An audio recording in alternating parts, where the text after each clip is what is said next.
Two widely different rulings on Obamacare issued just hours apart Tuesday. One a major setback to the healthcare law and the other a victory for the administration. First, a three-judge panel appeals court in D.C. ruled the Affordable Care Act only authorizes subsidies for Americans who bought their insurance through markets created by the states, not by the feds. But hours after, the Fourth U.S. Circuit Court of Appeals said just the opposite, siding with the Obama administration and setting the stage for what will almost certainly be a long, drawn-out legal battle. But back to the D.C. ruling. If upheld, it would essentially eliminate subsidies for millions of Americans without employer-provided health plans.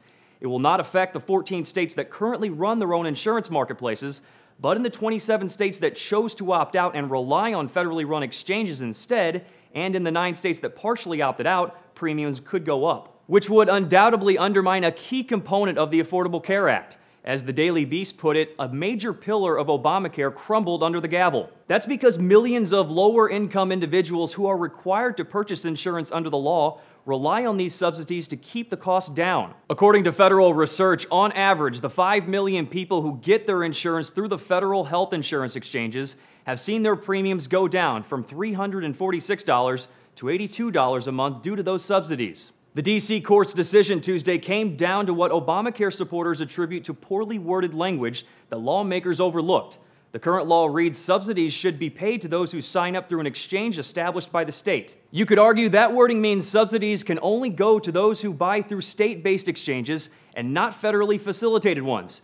But many observers say that was never Congress's intention. Among them, Jonathan Cohn at The Republic, who writes, "Not once in the 16 months I reported on the formal congressional debate did any of the law's architects suggest they were thinking along these lines.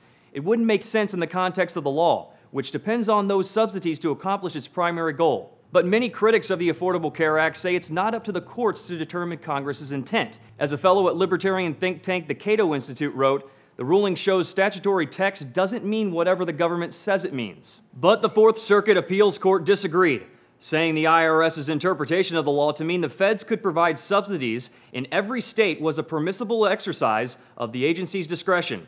As for the D.C. ruling, the Obama administration says it plans to appeal the decision, which it called incorrect and inconsistent with congressional intent. For now, those getting tax credits through federally run exchanges will continue to get them while the ruling is appealed. For Newsy, I'm Jay Struberg.